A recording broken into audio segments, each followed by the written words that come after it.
Shalom Bapak Ibu yang terkasih. Shalom. Apa kabar semua? Baik. Lambaikan tangan dong. Berikan kemuliaan bagi nama Tuhan. Saat ini mari kita bersama-sama menundukkan hati kita. Kita mau bersama-sama merendahkan hati kita. Kita mau datang kepada Tuhan. Hanya dekat kepada Tuhan, hati kami tenang. Engkau Tuhan yang menyertai setiap jalan hidup kami. Engkaulah perlindungan kami. Engkaulah keselamatan kami Tuhan. Terima kasih Tuhan.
kami yang baik. Engkau yang menolong kami Tuhan. Kami percaya Tuhan,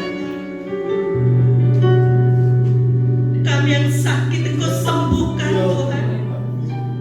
Kami yang susah Engkau hiburkan Tuhan. Dan kami yang berbeban berat Tuhan, Engkau beri kelegaan buat kami Tuhan. Haleluya Yesus. Haleluya.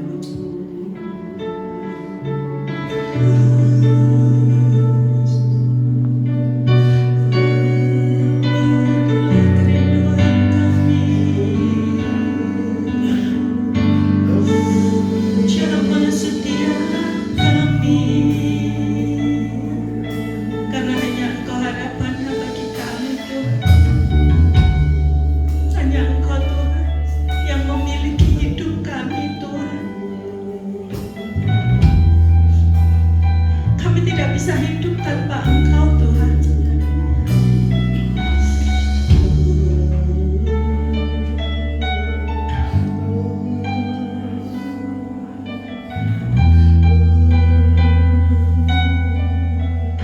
Bersama-sama kita akan pujikan refnya. Ingin selalu bersekutu denganmu, menikmati hadiratmu. Biarkan Roh-Mu tinggal dalam hidupku. Sungguh indah bersamamu, sungguh indah. Sungguh indah bersamamu. Sekali lagi katakan, sungguh indah bersamamu selamanya.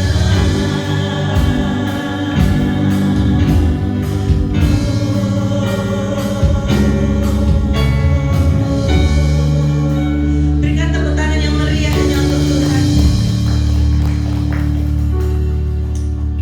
Kita percaya saat ini Tuhan hadir di tempat ini. Amin Bapak Ibu.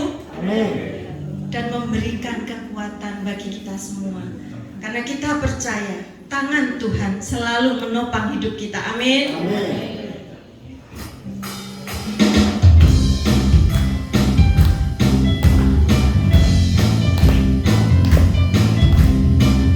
Bersama-sama kita katakan, Tuhan menetapkan langkah-langkah orang. Tuhan menetapkan langkah-langkah orang yang hidupnya berkenan kepadanya.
walau terkadang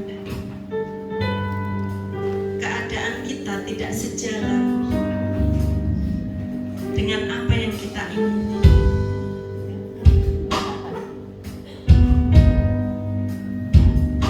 Kadang kondisi kita tidak seperti apa yang kita harapkan, tetapi Tuhan mengajarkan kita untuk kita tetap bersyukur kepada-Nya.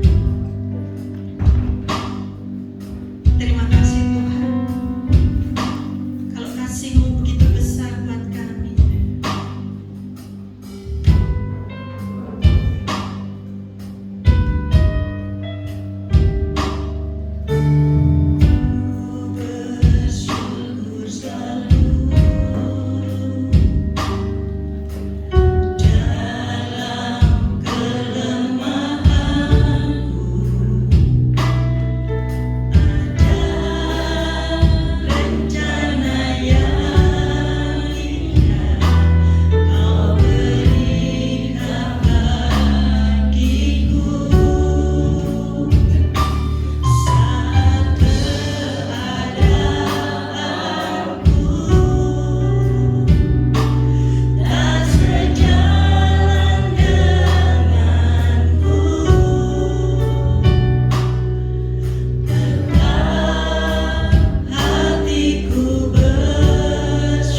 tidak sejalan dengan harapan kami, tidak sesuai dengan keinginan kami.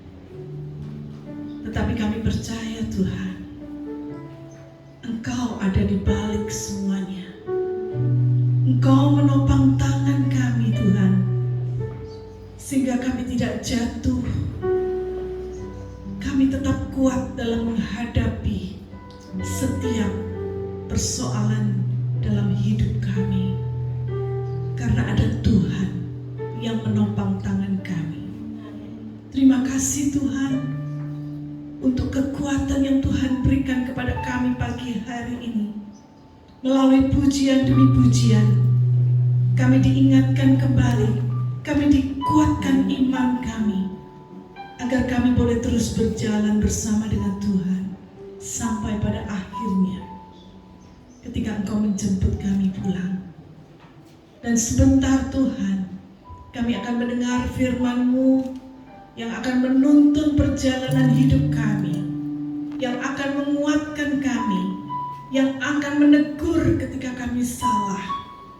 Biarlah firman-Mu boleh berbicara secara jelas di dalam kehidupan kami pribadi lepas pribadi. Berfirmanlah ya Tuhan, karena kami siap membuka hati untuk diisi oleh firman-Mu. Biarlah Roh Kudus yang berkarya dalam hidup kami dan memakai hamba-Mu yang akan menjadi saluran berkat.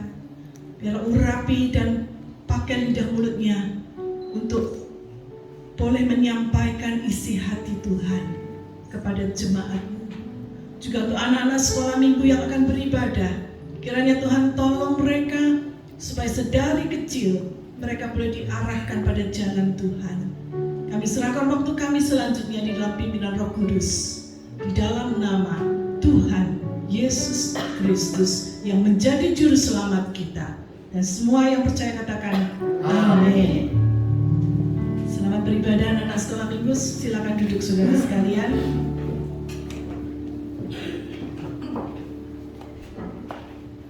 Shalom. Puji nama Tuhan. Kalau hari ini kita boleh bersama-sama kembali, kita boleh belajar. Lagu yang terakhir yang kita nyanyikan bersama, ini memang lagu yang cukup baru juga buat saya, tetapi memberikan sebuah semangat, ya. Tetap hatiku bersyukur. Kita bersyukur bukan saat kita itu menerima kemenangan saja. Kita bersyukur bukan saat kita itu baik-baik saja, tetapi justru ketika kita sedang menghadapi situasi yang tidak sesuai dengan harapan kita, apakah syukur itu keluar dari mulut kita? Nah, itu pertanyaannya. Justru di dalam kelemahan, kuasa Tuhan menjadi sempurna. Itu janji Tuhan. Tetapi seringkali ini yang membuat kita itu merasa seperti orang itu seperti goyah, ya. Bagaimana mungkin di dalam kelemahan justru kuasa Tuhan menjadi sempurna? Saudara, ujian demi ujian itu yang akan menentukan bagaimana kualitas kehidupan orang Kristen. Hari ini kita akan belajar satu tema, termasuk kelompok golongan yang manakah kita? Apakah kita termasuk fansnya Tuhan, atau pengikutnya Tuhan, atau kita menjadi muridnya Tuhan? Ada banyak orang yang mengaku dirinya orang Kristen, tetapi mereka tidak yakin akan keselamatannya. Dari hasil penelitian, sebuah research di luar negeri menyatakan bahwa jumlah orang yang beragama Kristen di dunia itu sebanyak 2,3 miliar orang. Dan itu berarti mereka adalah kelompok yang terbesar agama yang tertinggi di dunia, yaitu orang Kristen. Populasi orang Kristen itu tersebar seluruh dunia. Namun di tengah banyaknya orang Kristen, ada 3 jenis orang Kristen. Ya, yang pertama tadi dikatakan dia adalah sebagai kelompok fans atau pengagum beratnya Kristus, atau dia termasuk pengikut, follower, atau dia termasuk murid. Nah, saudara, dari ketiga golongan atau model orang Kristen ini, hanya satu golongan saja yang berhak masuk surga. Ini pasti mengejutkan bagi kita. Mungkin selama ini kita merasa, aku sudah jadi orang Kristen, aku punya tiket masuk surga. Tetapi saudara, pagi ini kita mau belajar. Ternyata tidak semua orang yang menyebut Tuhan itu Tuhan, dia akan masuk dalam kerajaan surga. Hanya satu golongan saja, yaitu yang disebut dengan murid atau disciples. Nah, sekarang kita akan melihat. Pertama, siapa yang disebut di dalam kelompok fansnya Tuhan itu? Ya, kata fans, ya, saudara tahu ya. Mungkin saudara adalah pengagum atau fansnya Lionel Messi, ya, pemain sepak bola yang terkenal, ya. Atau saudara itu pengagum beratnya penyanyi yang terkenal di dunia, misalnya siapa? Taylor Swift atau siapa? Saya nggak terlalu mengikuti, ya, saya nggak terlalu ngerti tentang hal itu. Tetapi ketika saudara menjadi pengagum berat daripada seseorang yang saudara kagumi, saudara akan tertarik untuk mengikuti perkembangan orang tersebut.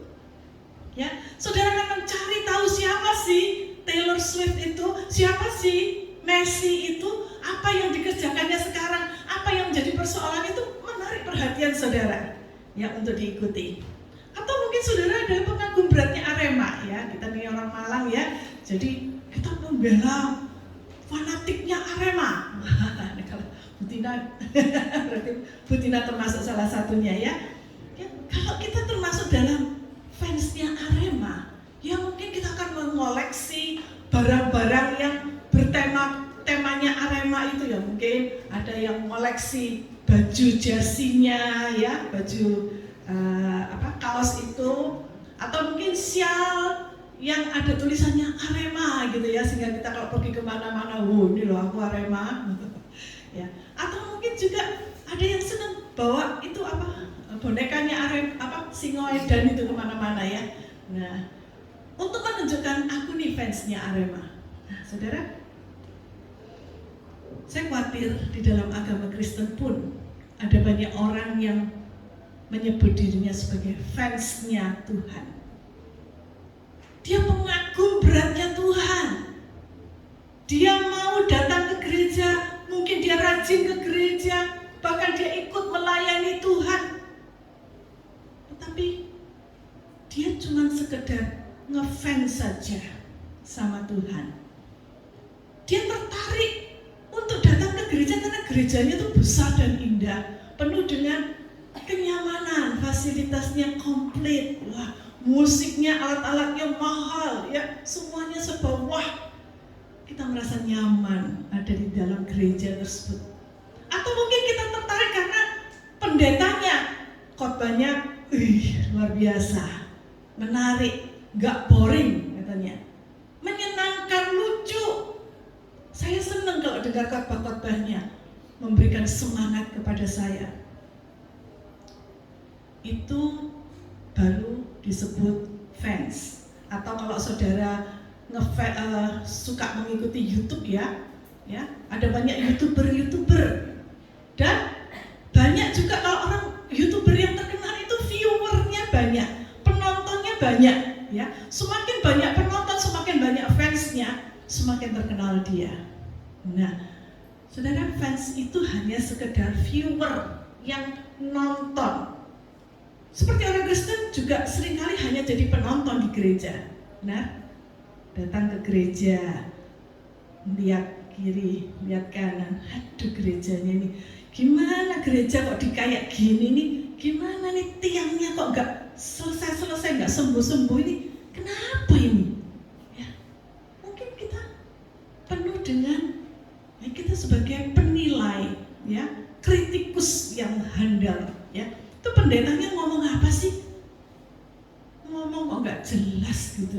Ya, mungkin kita hanya sekedar fans, tetapi ketika ada sesuatu yang tidak sesuai dengan keinginan kita, tidak sesuai dengan harapan kita, maka kita dengan mudah akan meninggalkan tempat ini.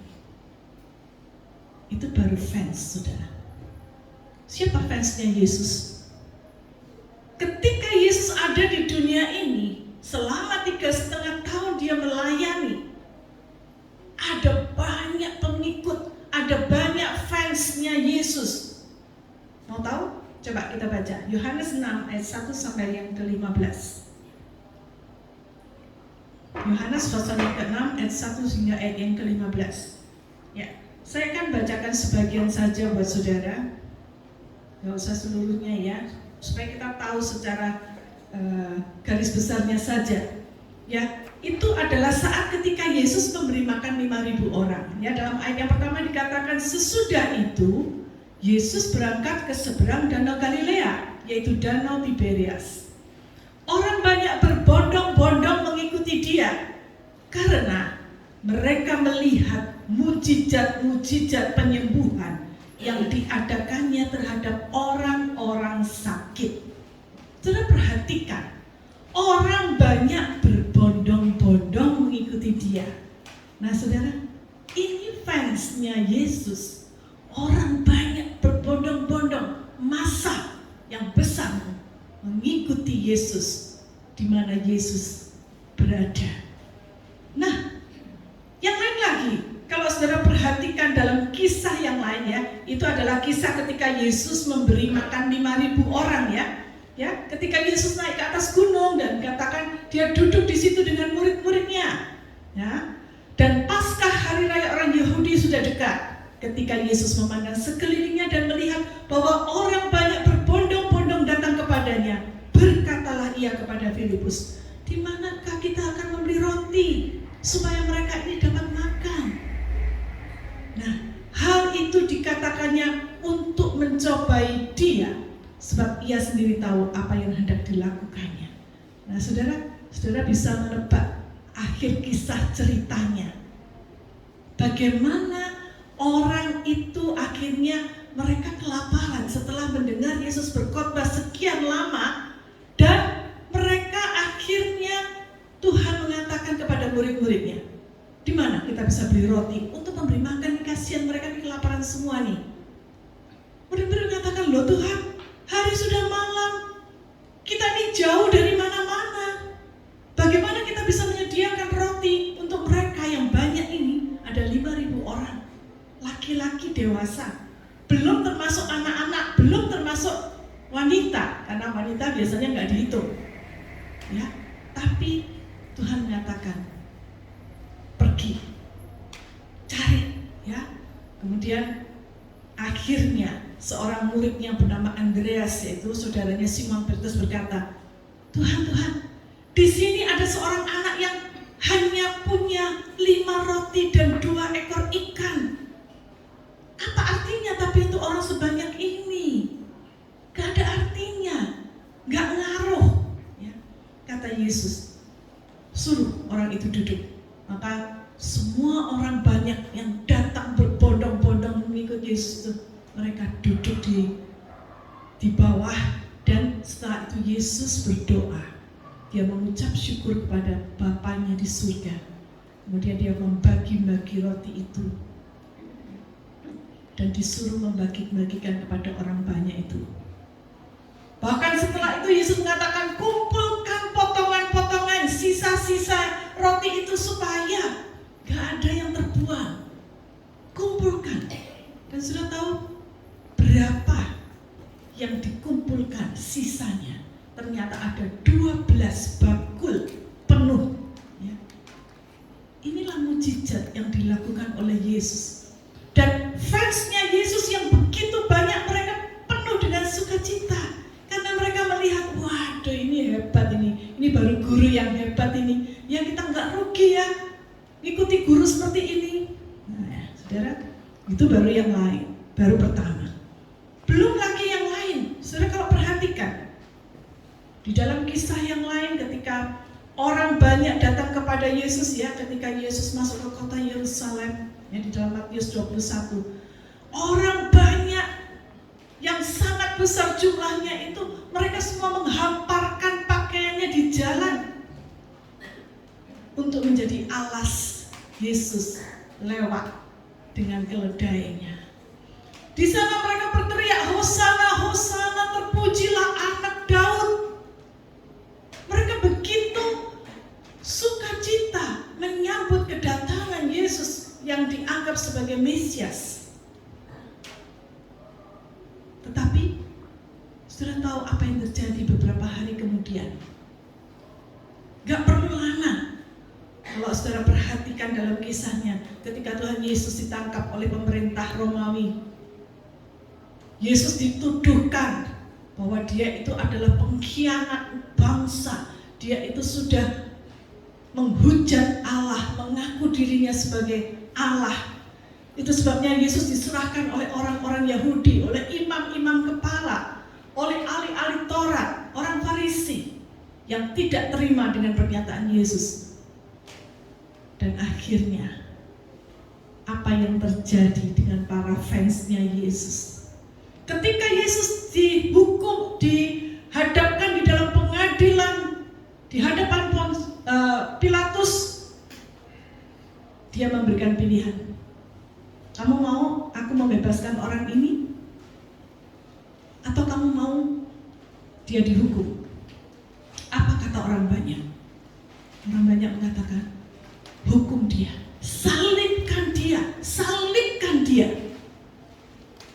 Itulah fansnya Yesus yang beberapa hari yang lalu bersorak, Hosana, Hosana, terpujilah anak Daud.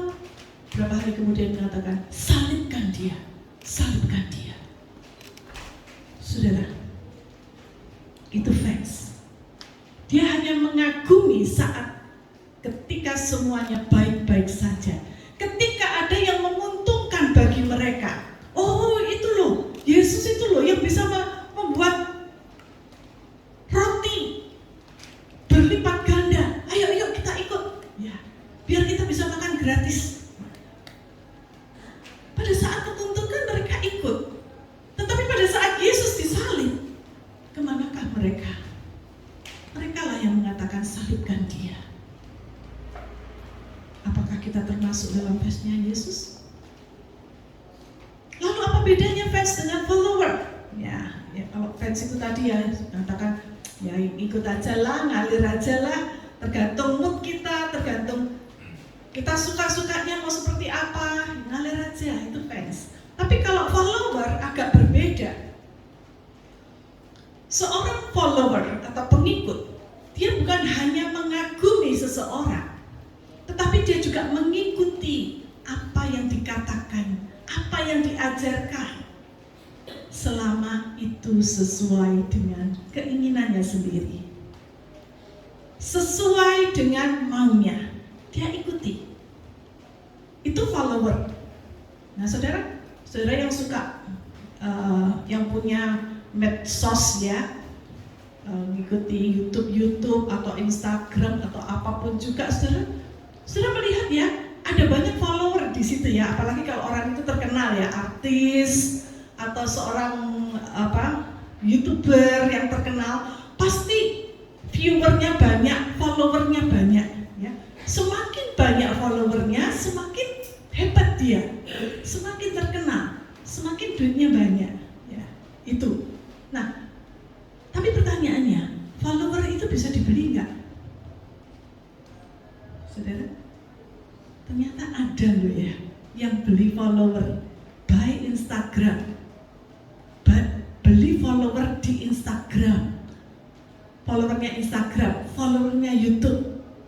Beli di mana? Kemarin saya iseng-iseng buka di Shopee, ternyata ada loh beli follower di Shopee. Nah saudara, follower ternyata bisa dibeli loh. Kalau saudara punya duit, saudara mau beli follower berapa saja bisa. Saudara pengen terkenal, gak usah berbuat apa-apa, beli aja follower, bisa. Dibayar duit, dia mau jadi follower saudara. Walaupun itu ada jangka waktu tertentu saja ya, Kalau memang saudara tidak menarik, ya lain kali akan ditinggal juga. Bahkan saya juga kaget ketika kemarin saya ngomong-ngomong di mobil, ternyata ada gereja yang beli follower, saudara. Ya, ada gereja yang membayar orang untuk datang beribadah. Saudara, saya kaget. Hah? Bener? Ya, dibayar berapa? 50.000. Waduh, saya mikir saya kalau harus bayar, saudara datang 50.000. Saudara, apa tujuannya kita datang beribadah? Kalau cuma sekedar saudara dapat duit, saudara tidak mendapatkan apa-apa yang lain, tidak ada gunanya, saudara. Itu follower palsu, follower yang bisa dibeli. Jadi seperti apa sih followernya Yesus itu yang seperti apa? Seorang pengikut Yesus, dia adalah orang yang mendengar ajaran Yesus. Dia menyaksikan Yesus membuat mukjizat, mendengarkan Yesus berkhotbah, melihat Yesus menyembuhkan orang sakit. Tetapi walaupun dia mengikut Yesus kemanapun Yesus pergi, dia tidak selalu mempraktekkan ajaran-ajaran Yesus dalam hidup mereka. Kalau zaman sekarang, pengikut Yesus, followernya Yesus di zaman sekarang itu seperti apa kira-kira? Mungkin dia datang ke gereja, mungkin dia rajin, bahkan mungkin dia terlibat dalam pelayanan, aktif. Tetapi keaktifannya itu hanya semu. Selama itu menyenangkan hati saya, selama semuanya baik-baik saja, aku akan di situ. Tetapi ketika mulai terjadi konflik, gesekan antara satu dengan yang lain, tidak cocok dengan hamba Tuhan, maka mulailah terjadi konflik. Aduh, aku ini salah masuk gereja ini ya, aku tinggalkan saja gereja ini, buat apa di sini lagi? Dan kemudian keluar. Dia tidak memiliki komitmen yang penuh karena mudah sekali terpengaruh dengan situasi perasaan hatinya. Itulah follower. Nah, saudara, namun beda dengan seorang murid Yesus. Seorang murid, dia bukan hanya mendengar, dia bukan hanya datang, bukan aktif saja, tetapi dia juga ikut mempraktekkan ajaran-ajaran Yesus dan hidup sesuai dengan nilai-nilai yang diajarkan. Dia mau pikul salib, dia mau bertanggung jawab untuk mengikuti ajaran-ajaran Yesus, apapun resikonya. Dia mau berkomitmen, bahkan dia mau berkorban demi mempraktekkan ajaran-ajaran, walaupun itu gak sesuai dengan isi, dengan suara hatinya, dengan keinginannya, mungkin bertentangan, tetapi dia mau menempatkan Yesus di atas kepentingan pribadinya. Itu seorang murid. Itulah kualitas murid yang dicari oleh Yesus. Bukan mental seorang fans, bukan mental seorang follower yang dengan mudah meninggalkan Yesus ketika tidak sesuai dengan keinginannya. Itu sebabnya untuk menjadi murid gak mudah. Ada syaratnya untuk menjadi seorang murid Tuhan. Apa syaratnya? Setelah coba kita baca di dalam Injil Lukas pasal yang ke-14. Lukas pasal yang ke-14 ayat 25 ya sampai yang ke-27. Pada suatu kali banyak orang berduyun-duyun mengikuti Yesus. Perhatikan, orang berduyun-duyun mengikuti Yesus, berarti banyak orang ya, banyak fans lagi mengikuti Yesus dalam perjalanannya. Kemudian sambil berpaling dia berkata kepada mereka, "Jikalau seorang datang kepadaku dan ia tidak membenci bapaknya, ibunya, istrinya, anaknya, saudara-saudaranya laki-laki atau perempuan, bahkan nyawanya sendiri," dikatakan, "ia tidak dapat menjadi muridku." Wow, ini perkataan Tuhan ini pedes banget. dikatakan untuk jadi murid, dia harus membenci bapaknya dulu, ibunya yang melahirkan dia, saudaranya laki-laki, saudara perempuan, istrinya, suaminya. Loh, ini apa-apaan ini? Ajaran apa ini? Mungkin saudara bertanya. Lah ini kan bertentangan dengan ajaran Yesus yang lain mengatakan kasihilah saudaramu, kasihilah musuhmu. Bahkan, lah kok sekarang saya suruh membenci ibu saya, bapak saya, gimana nih? Saudara, jangan keburu berprasangka buruk. Karena sebetulnya ini adalah masalah penerjemahan yang agak berbeda dengan yang aslinya. Ya, kalau saudara bandingkan dengan terjemahan yang lain yang mungkin terjemahan yang lebih sederhana di dalam bahasa Indonesia masa kini dikatakan, perhatikan ayat 26. Kalau orang datang kepadaku tetapi dia lebih mengasihi ibunya, bapaknya, perhatikan, dia lebih mengasihi, artinya bukan dia membenci, tetapi dia lebih mengasihi bapaknya, ibunya, istrinya, anaknya, saudaranya laki-laki, saudara perempuan. Berarti dikatakan dia tidak bisa menjadi pengikutku. Ya, pengikut di sini yang dimaksud adalah murid. Dia nggak bisa jadi muridku. Kalau porsi cintanya itu lebih besar diberikan kepada yang lain, lebih daripada kepada Tuhan, maka dia nggak memenuhi syarat sebagai seorang murid. Nah, saudara, kata yang dipakai membenci di sini sebetulnya dalam bahasa Yunani-nya adalah miseo. Miseo itu artinya dia kurang mengasihi, loveless, ya, kurang mengasihi. Jadi artinya dia harus lebih mengasihi Yesus di atas segala yang lain tersebut, ya. Jadi jika cinta kita itu kepada keluarga, kepada dunia ini melebihi cinta kita kepada Tuhan, maka dikatakan kita tidak layak menjadi seorang murid Yesus. Jadi yang Tuhan inginkan itu apa? Yang Tuhan inginkan adalah kita memberikan porsi cinta yang lebih besar kepada Dia dibanding dengan yang lain. Itu, saudara. Jadi bukan kita harus benci mereka, enggak. Kita harus mengasihi. Tetapi kasih kita harus yang terutama, porsinya lebih banyak kepada Tuhan daripada mereka. Apakah ini berarti Tuhan itu egois, saudara? Apa Tuhan egois? Dia minta dikasih lebih daripada yang lain? Enggak, saudara. Tuhan enggak egois. Dia hanya minta apa yang menjadi haknya, yang sudah selayaknya dia terima. Karena dia itu lebih besar daripada orang-orang tersebut yang adalah ciptaannya sendiri. Karena dia sudah berkorban lebih besar daripada orang-orang tersebut, yaitu dengan memberikan nyawanya untuk kita, menebus saudara dan saya dari kematian kekal menuju kehidupan yang kekal. Itu sebabnya kita harus lebih cinta kepada Sang Pencipta daripada ciptaannya. Kita harus lebih mengasihi yang sudah mengorbankan nyawanya untuk kita daripada orang-orang yang lain. Itu maksudnya, saudara. Jadi Tuhan bukan egois, tetapi Dia ingin mendapatkan hak yang selayaknya Dia dapatkan.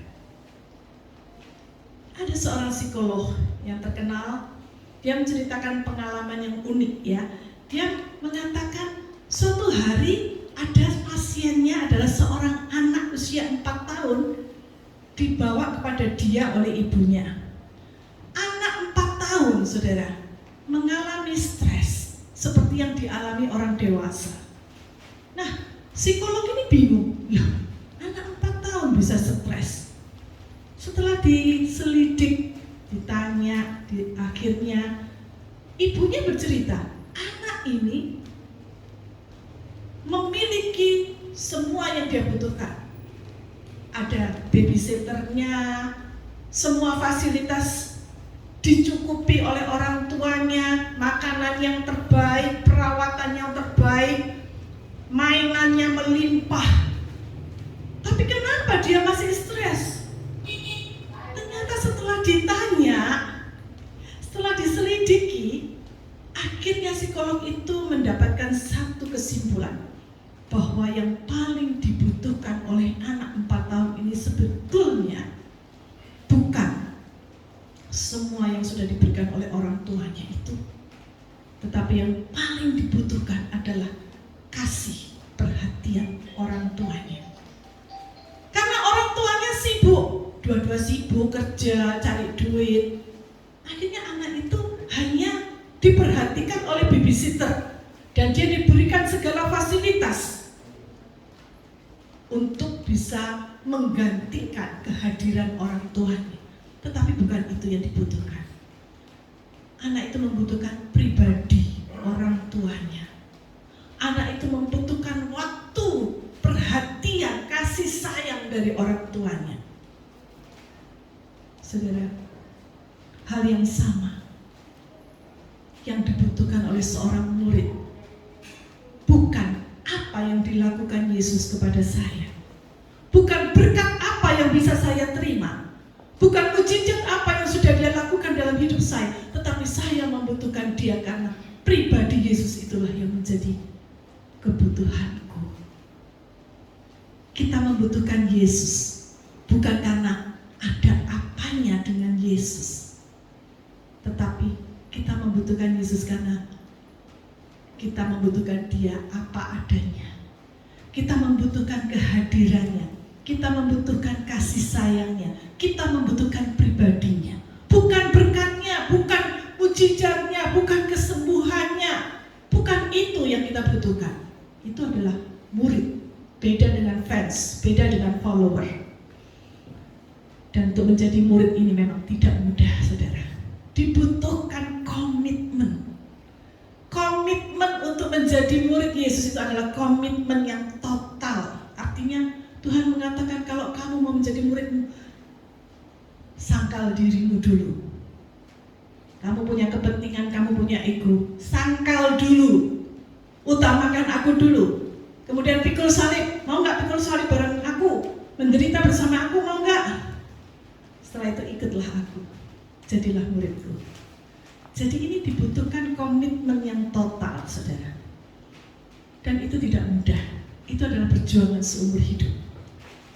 Saya, minggu lalu ketika saya berkhotbah, saya pernah menyaksikan kepada saudara ya, bahwa HP saya ini hilang, saudara. Waktu di Bandara Changi Airport di Singapura, ketika kami transit dari Korea menuju ke Juanda, saya itu buru-buru ya, karena waktunya sudah mepet. Jadi waktu scan barang-barang, saya taruh ini di sebuah tray di baki ya. Kemudian karena buru-buru, ketinggalanlah HP saya di sana. Saya bingungnya, baru tahunya setelah pesawat itu terbang di udara. Saya cari HP saya, mau saya matikan. Loh, HP saya kok enggak ada? Saya tanya suami saya, kamu lihat HP saya? Enggak tuh. Waduh, saya bongkar tas itu tidak ketemu, saudara. Saya langsung, Tuhan, HP saya Tuhan. HP saya di mana Tuhan? Saya tuh sampai nangis sama Tuhan. Tuhan, di sana tuh ada banyak data penting saya Tuhan. Ada semua kontak saudara-saudara, semua teman, semua jemaat, semua ada di sana. Ada m-banking saya, ada keuangan saya di sana. Walaupun tidak banyak, tetapi data penting itu yang saya butuhkan, saudara. Bagaimana saya bisa berkomunikasi dengan mereka? Saya cuma berdoa sama Tuhan, dan kemudian ketika sampai di Surabaya, saya laporkan kehilangan ke bagian lost and found. Saya katakan HP saya rupanya tertinggal di bandara, karena sebelumnya saya masih pakai komunikasi dengan anak saya, masih bisa. Tapi setelah itu nggak ada lagi. Lalu sama petugas dicatat, oke Bu, nanti kalau ketemu saya kabari ya. Saya tunggu sampai berhari-hari kok nggak ada kabar. Saya telepon Mbak, HP saya sudah ketemu. Oh belum Bu, masih belum dapat kabar dari Singapura. Baik Mbak, saya tunggu. Akhirnya 5 hari berlalu, 1 minggu berlalu, nggak ada kabar. Hari ke-8 kalau nggak salah, atau hari ke-7 ya, saya lupa. Pokoknya seminggu ada kabar. Wah, saya gemetar hati saya.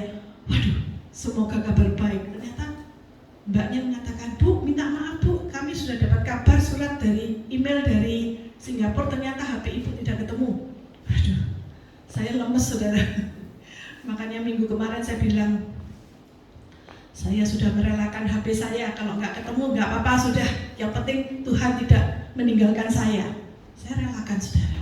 Dan saudara tahu, besok paginya saya mendapat kabar foto. Bu, apakah ini HP Ibu? Saya katakan, betul Bu, itu HP saya. Aduh, saya lega sekali. Kalau itu tunggu ya Bu ya, nanti akan kami kirim dari Singapura. Kita tunggu. Saya tunggu berhari-hari nggak ada kabar saudara. Saya sampai akhirnya bilang, Bu, tolong Bu ya, kalau bisa agak cepat gitu loh. Kalau pas saya lagi ke Surabaya nanti sekalian saya jemput anak saya bawa. Oh nggak bisa Bu, belum datang Bu. Oke, saya tunggu. Akhirnya kemarin saudara, saya hari Jumat malam saya baru dapat kabar, Bu besok datang ke Juanda ya Bu ya, ambil HP-nya. Kemarin saya ambil saudara, dan puji Tuhan semuanya aman ya. Tuhan uji saya. Tuhan ingin tahu, kamu itu murid atau follower? Apakah HP-mu itu lebih penting dari aku atau enggak? Saya katakan, tidak Tuhan, engkau lebih penting. Tapi saya butuh HP saya. Karena HP satunya yang saya pakai HP yang lama. Saat ketika HP ini ada di tangan saya dan berfungsi lagi, HP saya yang lama itu rusak saudara, tidak bisa dibuka sekarang. Tapi Tuhan sudah kembalikan HP yang satunya lagi, puji Tuhan. Dan saya tahu semua ini, walaupun ini kelihatannya kecil ya, mungkin bagi saudara kecil, tapi bagi saya nggak kecil ini. Ini Tuhan ingin tahu, kamu itu termasuk kelompok yang mana? Fans, follower, murid. Ya. Melalui hal ini saya ingin juga mengajak kita semua. Ayo, mari kita pilih. Hidup itu adalah pilihan. Siapa yang mengendalikan hidupmu? Itu kata saya minggu lalu. Siapa yang mengendalikan hidupmu? Kalau kamu serahkan hidupmu pada pengendalian Tuhan, pada pimpinan Tuhan, maka Tuhan atur yang terbaik untuk engkau. Amin saudara. Amin. Maukah saudara mau menjadi murid Tuhan? Amin. Mulailah bergerak, maju. Jangan sekedar ngefans sama Tuhan. Jangan sekedar jadi followernya Tuhan. Tapi jadilah murid Tuhan yang punya komitmen total kepada Dia. Apapun yang terjadi, seperti lagu tadi mengatakan, walaupun keadaan tidak sesuai dengan yang aku harapkan, aku tetap akan mengikut engkau. Itulah kualitas seorang murid. Keadaan bisa berubah, manusia bisa berubah, tetapi Tuhan tidak berubah. Amin. Itu sebabnya mari kita katakan kepada Tuhan, Tuhan berikan ku hati seperti hatimu Tuhan, yang penuh dengan belas kasihan. Ketika kita memandang di sekeliling kita, ada banyak orang yang membutuhkan uluran tangan kita. Mungkin mereka baru ngefans sama Tuhan, mungkin mereka hanya jadi followernya Tuhan. Ayo, mari kita ajak mereka, ayo kita sama-sama jadi murid Tuhan yuk. Itulah arti seorang murid. Berikan ku hati.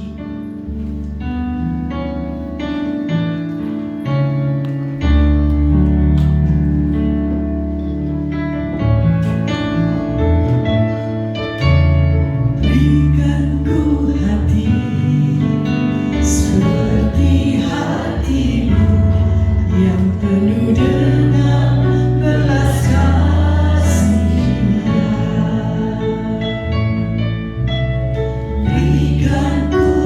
mata seperti matamu memandang tua yang di sekelilingku.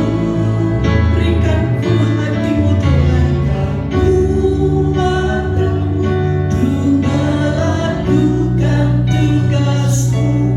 Berikan ku kakimu melangkah dalam rencanamu. Berikan ku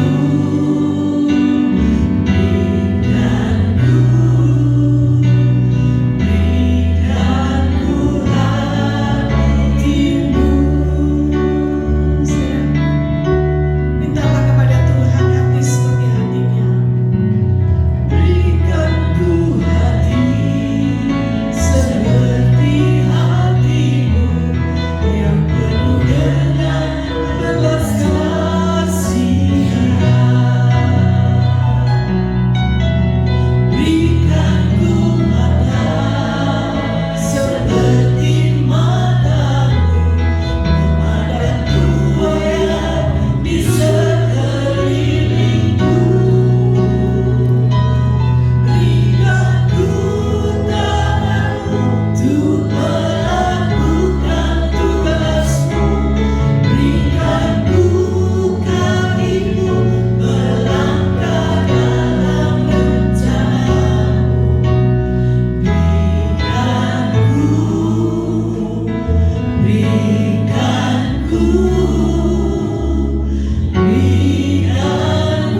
hatimu. Saudara yang rindu untuk menjadi murid Tuhan, mintalah hatinya Tuhan, supaya kita bisa memandang tuayan yang ada di sekeliling kita. Jiwa-jiwa yang rindu untuk dibawa datang kepada Tuhan, mengenal Tuhan sebagai Sang Juru Selamat. Itu tugas saudara, itu tugas seorang murid Tuhan. Bukan tugas pendeta, bukan tugas misioneri, tapi tugas saudara dan saya juga. Saudara yang mau memiliki hatinya Tuhan, nyanyikan lagu ini dengan bangkit berdiri.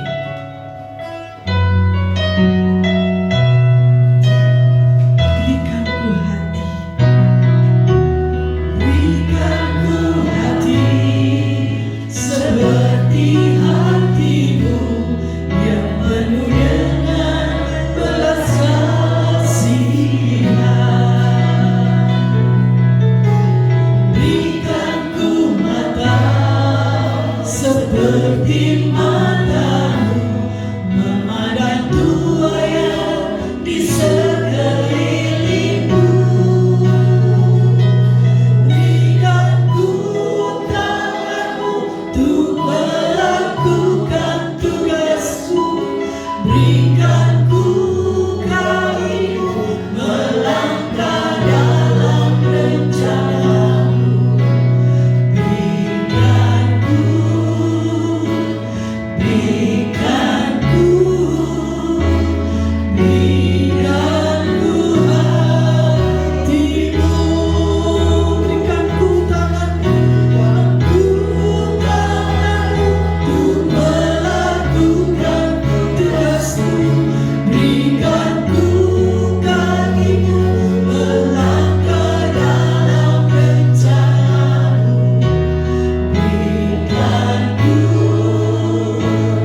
masa hidup kami. Tolong kami Tuhan. Mungkin saat ini kami masih lemah iman kami. Kami masih sering kali jatuh bangun. Kami masih sering kali tergolong sebagai fans atau followernya Yesus. Tapi saat ini Tuhan, kami diingatkan kembali bahwa kami harus melangkah maju. Kami harus menjadi seorang murid Tuhan agar kami bisa masuk di dalam kerajaan-Mu yang kekal. Itu sebabnya Tuhan berikan kami kasih, hati yang penuh kasih, sehingga kami boleh berbelas kasihan kepada orang-orang di sekitar kami yang membutuhkan Tuhan. Ajar kami Tuhan untuk memandang tuayan yang ada di sekeliling kami Tuhan, yang sudah siap, yang sudah matang, yang siap untuk dituai, tapi penuai-penuainya sedikit sekali. Tolong kami Tuhan, agar kami boleh melangkah menjadi penuai-penuai jiwa bagi Tuhan. Biarlah Roh Kudus menguatkan kami, mengajar kami bagaimana kami harus melangkah dengan iman bersama dengan Engkau. Berikan hikmat-Mu sehingga kami boleh memiliki cara pandang dan cara hidup sebagaimana Engkau Tuhan. Ubah karakter kami yang lama Tuhan, dan kami mau menjadi alat Tuhan yang berguna. Terima kasih Tuhan. Biarlah firman-Mu boleh terus bergema dalam hati kami, menguatkan langkah kami, supaya kami semakin mengerti kehendak Tuhan, semakin dibentuk untuk menjadi murid yang tangguh. Apapun yang terjadi, sekalipun keadaan tidak sesuai dengan yang kami harapkan, tetapi kami akan terus melangkah maju, karena kami tahu Engkau beserta dengan kami sampai kepada akhir zaman. Terima kasih Tuhan untuk janji penyertaan Tuhan. Biarlah kami boleh melakukan amanat agung Tuhan sampai Tuhan datang kembali. Segala puji, hormat, dan syukur kami naikkan kepada Bapa di dalam surga, di dalam satu nama, yaitu Tuhan Yesus Kristus. Dan setiap kita yang percaya katakan amin. Silakan saudara.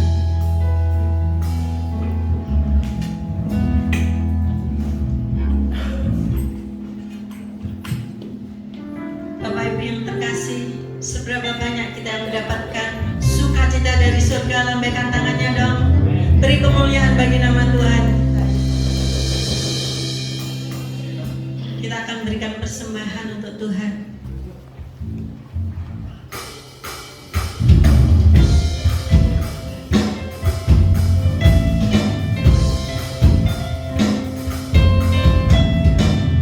Bersama-sama kita pujikan, terima sukacita surga.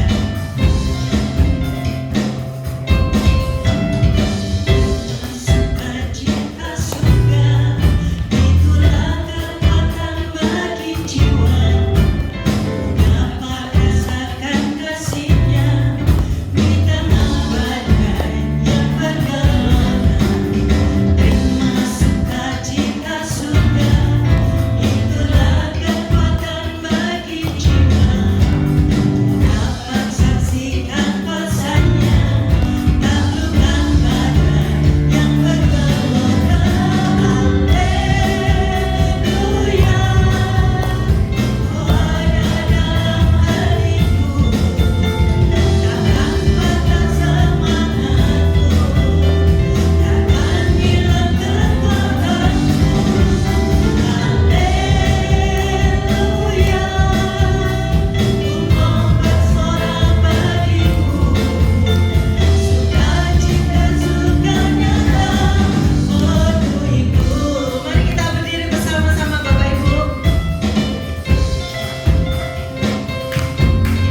Tuhan menyapa kami, dan pagi hari ini Tuhan mengingatkan kami Bapa. Oh Tuhan, biarlah kami terus menerus mau tetap berpegang kepada Tuhan, bukan hanya menjadi fans, bukan hanya menjadi pengikut, tapi kami mau menjadi murid Yesus yang benar-benar merasakan penyertaan Tuhan, dan kami boleh benar-benar mengikuti semua perintah-perintah-Mu bagi kehidupan kami. Terima kasih Bapa, terima kasih. Itu sebabnya kembali pagi hari ini kami menyerahkan kehidupan kami ke dalam tangan-Mu. Engkaulah penguasa atas hidup kami, Engkau yang memiliki kehidupan kami. Itu sebabnya kami membawa diri kami pagi hari ini kepadamu Bapa. Terimalah kehidupan kami, terimalah persembahan kami, karena itu merupakan cinta kasih kami kepadamu, dan kami memberikan seluruh diri kami kepadamu. Terima kasih Bapa, berkati setiap tangan-tangan yang sudah memberikan korban ini, biar Engkau memakainya hormat kemuliaan nama Tuhan, sehingga nama Tuhan ditinggikan dan dipermuliakan, dan Tuhan memberkati kami yang lain Tuhan, sehingga pada kesempatan kami pun boleh memberikan berkat diri kami kepadamu dengan keseluruhan hidup kami. Terima kasih Bapa, terima kasih. Kami serahkan semua dalam tangan-Mu. Pagi hari ini Tuhan, kami menyerahkan kehidupan kami masing-masing. Oh Tuhan, kami teringat beberapa saudara kami yang saat ini lemah tubuhnya, baik untuk Ibu Susi, baik untuk anak Michael setelah operasi. Kami juga mendoakan untuk keluarga dari Ibu Susi, Tuhan, yang Kau sudah panggil pulang ibunya. Oh Tuhan, tolong hiburkan juga, dan kami yakin percaya Tuhan, Kau tidak tinggalkan kami, Kau menyertai kami. Terima kasih Bapa, kami mendoakan saudara kami yang tidak sempat hadir karena terus kondisi, situasi, keadaan, tugas, tanggung jawab, dan pekerjaan. Tuhan berkati juga dimanapun mereka berada. Demikian juga kami mendoakan Tuhan sidang jemaat-Mu untuk Tuhan pekerjaan mereka, untuk sekolah mereka, untuk dagangan mereka. Kami serahkan mereka semua dalam tangan-Mu, karena kami yakin percaya Tuhan tidak akan meninggalkan kami. Dan sebentar kalau kami pulang, Tuhan menyertai dan memberkati kami dengan berkat yang berkelimpahan. Saudaraku sekalian, arahkanlah hatimu dan tanganmu kepadanya. Pulanglah untuk menerima berkat Allah. Kasih karunia daripada Allah Bapa, kecintaan daripada Tuhan Yesus, dan penyertaan Roh Kudus menyertai kehidupanmu. Pulanglah diberkati dalam kehidupanmu mulai saat ini sampai Maranatha Tuhan datang. Terimalah berkat Allah di dalam nama Tuhan Yesus Kristus. Yang diberkati Tuhan katakan